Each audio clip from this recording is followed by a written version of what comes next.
Hey guys, it's your boy Mr. Luke Everett Brooks. Welcome to another edition of Passive Income Central. This is a live edition here, a live edition. So I hope everyone's following along because at the end of the day, I do want people to grow. So my show talks about how to create financial independence by just having passive income and basically just have multiple streams of income that can work with automation software that can actually get you on the right path. But today I want to talk to you about the whole stimulus check situation. Now, if you haven't been following, the United States has been going through a lot of trouble in regards to COVID. A lot of people been out of work. A lot of people been missing their money. The money's looking funny. Businesses are not getting paid, especially with landlords, and it's really, really hurting. So let me just sum it up with what I have right now, because I don't want people to be scared. I don't want people to be worried about what's going on too much. But down the road, this could be a big impact if the fourth stimulus check might be on its way. Now, is it coming right now? No, it's being talked about in Congress. So what I'm reading right now is thus what basically took place. The American Rescue Plan was signed by President Joe Biden last Thursday in an effort to provide financial relief to individual businesses and communities hardest hit by the coronavirus.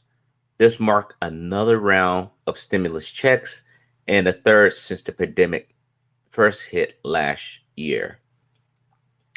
Now, I'm just going to sum it up. Basically, Congress do not feel like the third stimulus check is not enough. And I agree with that. It's not enough. The whole thing that was talked about is a possibility having a fourth reoccurring check. Now, you say, Luke, what does that mean? The fourth reoccurring check basically lays out that instead of you just getting paid every once in a while when Congress feels like it, they want to give you something right around $2,000 a month. Now, hold your horses now. This is just being talked about. They're thinking $2,000 a month might be too much. But we got to look at the bigger fact here. If something like that was to happen, a lot of people think it's not fair. A lot of people are arguing about it's got to be a better way of doing it. But in a way, you damn if you do, you damn if you don't. If you don't do something that's going to help out, because the reason where this is coming from, you're seeing other nations in Europe, they're doing this. They're making it people stay at home, but to give them a check so they can survive and get food and things like that. With us, we're just doing every once in a while, and it's hurting the economy. And the idea with this check is this: don't get it twisted. Please don't get it twisted. The whole idea with this check is that a lot of people are not going to use it to save because it beats the purpose on the entrepreneur, the business side. What people plan on doing is buying it. And what I think what the whole economy situation, we're holding up for now, but it's a matter of time before you go through a not a depression with a major recession. And by putting money into citizens' hands that qualify for it, you're looking at ability as far as having money going back into the economy. I seen a picture and it was so perfect where it showed that these big banks are going to give this money out, right? Or just say the government's going to give the money out and they say, here you go, here's the money. And they got a big tall guy with a water pot in his hand. He's doing a little bit of giving water to the little person, which is us.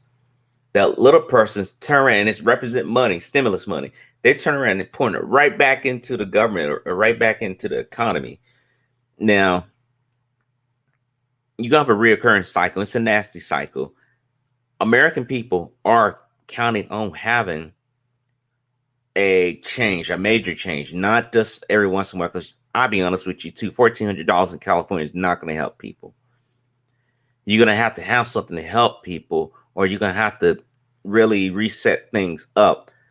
Now, what my fear is, and what your fear should be, is that we are already in hyperinflation.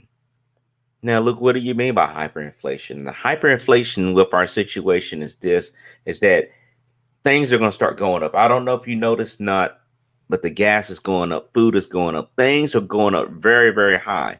So they will give you the check, but you're gonna be paying more and more and more. So that doesn't help the solution.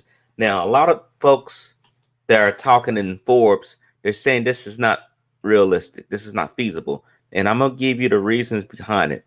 There are some particular reasons that you want to know about this, and there are 5 of them actually. So let me list them down for you. The roadblock. Okay, someone's contacting me. The roadblock number 1: the costs of these proposals are way, way out of the roof. Number 2: there are competing priorities in Congress. Number 3: the payment infrastructure can't handle that many ongoing payments. Number 4: many people will make more money from the stimulus than from working. Number 5: not everyone needs an extra $2,000 a month. So I'm just going to hit a little bit of this. Now, guys, if you like what I'm doing already, please give me a thumbs up. Go ahead and subscribe. Everything will work out for you as far as just making sure that things are going in the right place, in the right direction on this channel. I like to help people get their business up and running and get in the right direction. But definitely go ahead. And if you really do enjoy this channel, go ahead and subscribe. So I'm about to go into it. So let's go back into it. Number 1, the cost of these proposals is astounding. So if we were to do something like this, like currently that one-time $1,200 stimulus check that came out costs about $2.2 trillion. That's right, that one payment. And a lot of people, is like, that's all right. Now, you might wonder how we're gonna pay this back. Everything's gonna go up. That's what's gonna happen. Everything's gonna go up, and at the end of the day, you're not gonna be able to pay it back the way you want to. Proposals like this will set us back. Now, a lot of people worry about where's the money gonna come from. I'm gonna tell you something. If we do this, the money's gonna actually transfer from other programs. It's gonna go from other programs. It's not just gonna pop up. You might have some money pop up, but it's not gonna be permanent. It's gonna be basically moved around. So if you do one thing, something has to be sacrificed. It's called budget. So it will take place like that. Now, roadblock number 2, what we talked about here was there's competing priorities in Congress, which we already talked about. There's a lot of things going on. So, with infrastructure for state and local governments, COVID testing, rent, mortgage, holiday, student loans, hazard pay for essential workers, student loan forgiveness, payroll taxes, much more. It's just not enough money in the system to actually make this happen. And I don't mean to bust the bubble. I don't mean to rain on your parade, but I'm just being real with you. Number 3, the payment infrastructure can't handle many ongoing payments. Our system was not designed in the Treasury to just constantly to send checks out like that, reoccurring. At the end of the day, IRS has to track that, right? So many checks are going out. There's going to be delays on checks. You have to recreate a new structure, and they don't have time for that. Millions of people are waiting on their current checks right now. I got my check, but the people I know, they're still waiting on checks. And I mean checks, I'm talking about waiting on a lot of stuff. Number 4, many people will make more money from the stimulus than from working. So a lot of people don't make a lot of money, right? And just be honest, a lot of people are not making a lot of money. Stuff going up, money is not looking right. You have some people that's making $24,000 or less in this country, and you're talking about give them an extra $2,000 a month. Maybe it can help them out, And most of these people are going to get more money than they ever expected, right? So if you look at it like this, in a situation where you get more money than what you're supposed to be getting, it might hamper you. And you say, Luke, that makes no sense. If you're having issues with budgeting your money, if you're having issues with just doing the right things with your money, the worst thing someone can do is to give you more money. Whatever money does to you, it's going to amplify you. So if you're good with money and someone gives you a raise, you probably put that money away and invest it, or you might save it. If you just bad with your money, you blow your money out before you even get it. You got to go to the little check places, right? Check cash or whatever they are. They're sharks. They're really bad. Someone gives you extra $2,000, it's gone before the end of the week.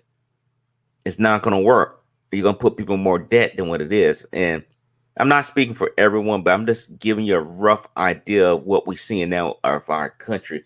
We have so much debt. We have so many people filing bankruptcy. It's not really helping them. Number 5, not everyone needs an extra $2,000 a month. Some people are struggling and they put their money away. I can understand that. But someone who's making 6 figures or making, more than 6 figures, they're up there, whatever it may be. At the end of the day, what is $2,000 to them? Not everyone qualifies for it. I think this money honestly should go to the people who need it if they're going to do it, but they really do need to take a round turn on it. You can't give it to everyone. Some people just ain't going to make the cut. And that might sound mean at the end of the day, but when you think about it, when you think about how this money can affect this country, it's not just them, it's the country. All this money being issued out, it's going to have its time where we're going to have to pay it back. And you got to also realize no one's talking about the deficit. They're not talking about the deficit right now in this country. This deficit is very, very, very bad. And when people think about it, or I would say this, people don't think about it. People are just like, you know what, we're good. We don't need to worry about it. We're so good. And it's not the truth. It's not the truth. The national debt in this country is ridiculous. When we talk about how this happens, is because you have lenders who prey on people who don't quite understand how the money is right now. In this year, in this time, a lot of people don't know how to budget their money. Now, are you asking me that you shouldn't invest in yourself and start a business and things like that? I'm not telling you that. But before you even think about starting a business, you have to be smart with what you're doing overall, as far as making sure that you're doing the right things that's going to help you out in the long run. When you play with the deficit of this country and you wonder what the hell has happened, it's not good to be in debt. Now, some people say, hey, not all debt's bad debt and things like that. I'm going to tell you something. If you can't see no daylight, and I'm going to tell you, I was that person like that. When I couldn't see any daylight with my debt, at the end of the day, I was contemplating some serious, scary things right there. It was when I got down and got focused on what needed to be done with my money, with my finances, that I start seeing daylight. When you're seeing $2 trillion plus dollars going right out the door, and we're not correcting it, we're just burning money away like it's going out of style, it's going to have a limitation. It's going to have a break. That's what makes our money look like it's not doing too good. And I can always gauge how the money's going basically by just looking at Bitcoin. And you might say, what, Luke? What are you talking about? You're crazy. When Bitcoin shoots up, the dollar goes down. Eventually, our dollar is supposed to be good, but eventually people might get turned off because we're burning so much money. You lose value. You create inflation. You create hyperinflation, where we're going in right now. And this is nothing that I made up. This is the truth. And I don't want you to feel like someone's lying to you, because at the end of the day, when you're trying to get yourself off the ground, and it takes you more of a delay to get those things to happen, it may not be you. It may be the situation. Instead of something that, I was telling my mom this, or I actually Excuse me. I actually asked my mom this question. I say, how much did it cost you to get a bag of candy? A big bag of candy. She said maybe 25 cents, maybe 10 cents. I said, how much can that same amount of candy can you get? How much can you get? Would it be a quarter? She said, no. You're looking at probably $10, maybe $15, depending on the good quality candy that you're looking for. And it still won't match. And a lot of people don't want to hear that because at the end of the day, they're looking at the spin, spin, spin, spin. And we're being exposed to it. Have you ever seen where folks talk about get a new car, you can lease it? And they don't think about it. They think a lease is cheaper than buying a car. At the end of the day, when you are looking at a car that you're going to lease, you got to think about, you have to look at the wear and tear. You got to look at the mileage. You got to look at the maintenance. You got to look at the cost to bring it back in, to turn it in. It's much higher. They make a profit. They make a profit when you lease a car way more than they do with you buying a car.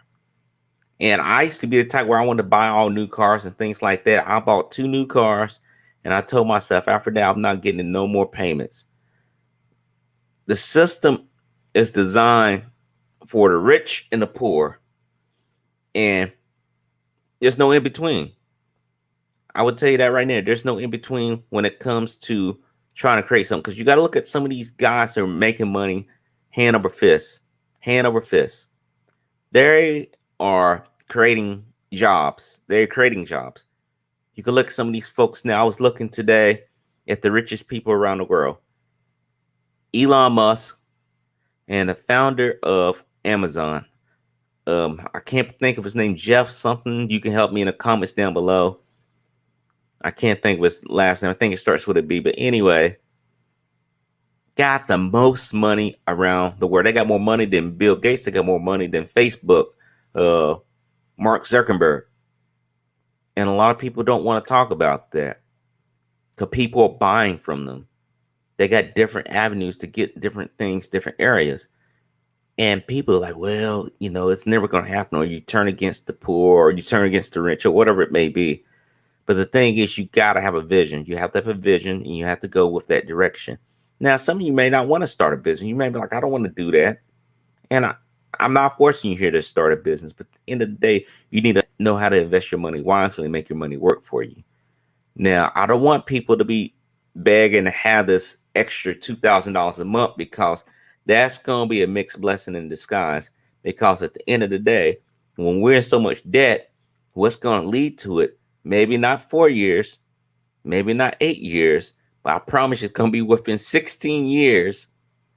They're going to say, hey, we got to stop this debt. What we're going to have to do is increase taxes on everyone. Now, you already been paying high taxes. These businesses are going to complain about, hey, I'm creating jobs. You shouldn't do that. And that's how these businesses are getting out of paying all these taxes. They're either going overseas, or they wiggling their way into Congress with extra money saying, hey, I need you to turn the other way around, reduce these taxes. And a lot of businesses have left. A lot of businesses in California have left. I'm in California because of the taxes. They say, you know what, you want to charge me and I'm creating all these jobs? Okay, I just take the jobs with me to Texas or Mississippi. I don't have to pay them as much, and it's a lot cheaper because they work with me because they don't want to give me any taxes. Is that right or wrong? Why don't you leave the comments down below, guys? I hope that you enjoyed this. This was just my short spiel for a live. I thank you for tuning in again. Please drop your comments down below. Give me some likes. I'll probably come back on here if I get a few likes here and a couple of comments. I won't say a couple. If I get comments at all on here. And I just wanted to talk to you about the stimulus. I might have more information on it. I will be continuing following that. And guys, down below, the people who are catching this on replay, please look at our other videos that we have listed down below. Links are in the comments to help you start your online business absolutely free. If you're serious about making changes, you know where you're at. You're at the place to be. Again, my name is Luke Evan Brooks, and thank you for tuning in. Passive Income Central with Luke Brooks.